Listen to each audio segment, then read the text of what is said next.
So welcome to Stimpson's Open Evening. I'm Mr. Wales, the head teacher.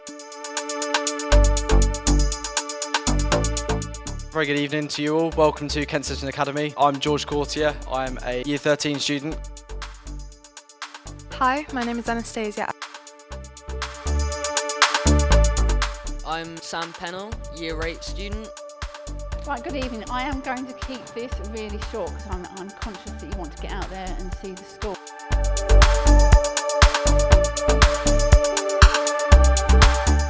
Open Evening is, we've spent an enormous amount of time making the buildings look as good as we possibly can, putting on loads of different ways in which we can engage you, and you have been round, you'd have been bribed with sweets and all sorts of different things. Now, to be clear, that is not how the school works every day.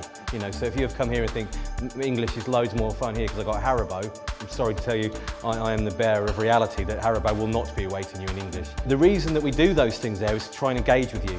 And I'm going to talk to you about lots of things, and you're going to get a sense of who I am, what my beliefs are, and all those sorts of things. But the reality is I steer the direction of the school. You won't see me every day.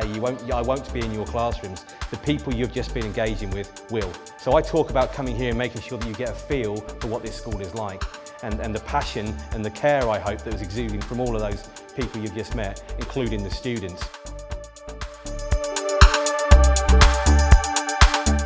I was worried the jump from primary to secondary would be scary and they would be strict and mean, but from the start of Year 7 to really just this afternoon, every teacher has tried to make every single lesson as fun and enjoyable as possible. Teachers and staff were very welcoming. As a former Year 7, I vividly remember how nervous I was. But as soon as I came into school, those nerves just disappeared.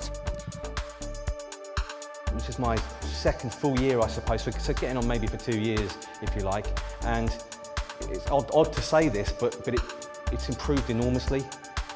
We have seen incredible improvements across the board in everything that you would consider a school to be.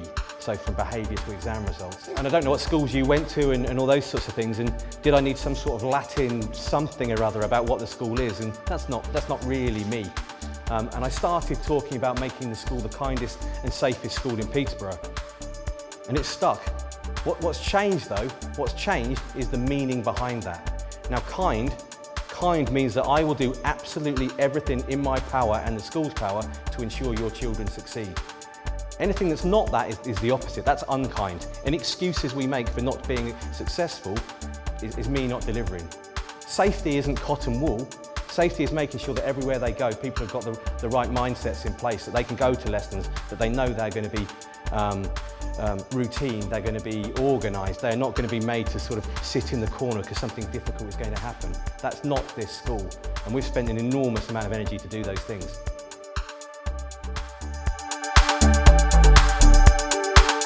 I feel like the teachers they work with you, and just the teachers in general, they help you and they just adjust to your way, embrace you almost, to help you with your learning journey here. One of the things I'll talk a lot about, because it's important, and that's who we are and what we are, at the end of 5 years' time you'll sit GCSEs, all of you, and that's really important. And then you'll hopefully stay on and you'll do another 2 years of study. Now that might not excite you and fill you with I can't wait, but that's the system in which we live in. So if people are going to spend 5 years and they're going to head towards their GCSEs, then I want to ensure they'll do as well as they possibly can. That doesn't mean I'm expecting every one of your children to get a 9 or a 7 or whatever it might be. I don't mind what that number is, as long as it's the highest one that they can possibly get. And what cannot happen is we let that number be less than it could be, and people not realising their potential. In the next year, I'm currently going on to pursue a career in the RAF after passing my A-levels, hopefully. So, my experience in the school was incredibly positive, and again, the support from teachers in the school is I couldn't have done it without. Last year we achieved the highest results that we have ever had in the history of the school. Every single child counts, So if you're in here searching for academic success for your children, which I hope you are, because that's what they go to school for, to learn, we'll provide that. Discipline. Discipline means that your children, yes, in year 7, they will be different to what they are in year 11. Self-discipline is essential. In year 7, we help enormously. In year 11, we start to expect more and more and more for them to be self-disciplined. Working with you as a team is really essential, and keeping those open communications, moving forward is really critical. In this school, we just have expectations that you go to lessons and you listen to people who know a lot of stuff and you learn as much as you possibly can. And if there's people in there disrupting that, then they can't be there. We are disruption free. It is grossly unfair to enable lessons to be disrupted by poor behaviour. And I say endlessly to the children, the teachers spend an enormous amount of time getting the knowledge that they have to share with your children. They do not spend years and years and years working how to deal with very, very difficult people, and it can't happen. Does it happen? Of course it happens. You're all parents, you know the drill. Making your children, I don't know, whatever the thing that drives you most crazy, it's bedtime, and it takes about another hour after you've said that because it's almost impossible, or turn the Xbox off, and I don't know why we say it once and expect it to happen, because it doesn't. We have those same things times 1,000. So we have to have routines in place to enable them to get those things right. Academic success, it matters, it really matters, of course it does. But you only get those numbers at the end of 5 years. It doesn't matter in year 7, it doesn't matter in year 8. I'm not judging, and you're not judging, and they're not judged by their numbers. What we're doing there is we're on a journey, but that journey is about being good people all the way through. I've done this job for a long time, and I've yet to see anybody get the highest possible grades and not be a good person. Because a good person understands you have to work hard, you have to do everything that you possibly can to drive yourself forward, and then the numbers reflect that. Hard work is where we're trying to get to. Our core principles. Will your children achieve their potential? Yes, if I have anything to do with it, because what we do is we create a culture and an ethos of success where the vast majority of people come with us because they say, yeah, I understand the message. And if we have to use things like, I don't know, a behaviour policy or a wellbeing team or a support team or a pastoral team to enable them to do that, then of course that's what we do. It is hard work being a teenager. It is really hard work doing your exams in the middle of that teenaging. We appreciate there's a lot of difficulties that exist, and we're geared up to try and work with all of them. The other mantra I have is that you cannot punish anybody into being a good person. It would be illogical. Think of the idea that I give you a detention and then I say, are you nice yet? And you say, not yet, I say, you never detention then. And we go on and on and on. They don't come out nice as a result of that. Children need to be taught, they need to learn, they need to feel supported, they need to feel guided.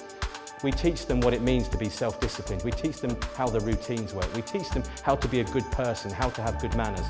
Does please and thank you and opening doors and saying good morning matter? Yes, it really does matter. It matters a lot. So we've gone out of our way to deliver those things. Does everyone do it straight away? Of course not. Is everybody in the school perfect? Of course not. But that doesn't happen unless you work at it. Our expectation on year 7 is enormous, but that's so different. We want year 7s to be happy, content, safe, knowing what's going on, they're in control of what's going on. For you adults really, because you're the decision makers, you have to have felt out there that it feels right. You have to have gone into those classrooms and think, you know what, I will entrust these people to look after my child. You have to look at me and say, do you know what, that guy will go in a bat for my children, he cares for my children. He will do things that maybe I don't entirely agree with all of the time, but he will be relentless in delivering it. And if you don't feel that, then you know, honestly, go and look at other places and see if they can do the same things for you. What you've seen and felt there is pride. We just get better every year. If you come to this school from the April next year, that will be, I start going around the primary schools, getting to know your children, I meet the staff, I meet the students, getting to know all about them. So when they join us, myself and the team can give your children the best possible care for when they start in September. And I look forward to seeing you all in July.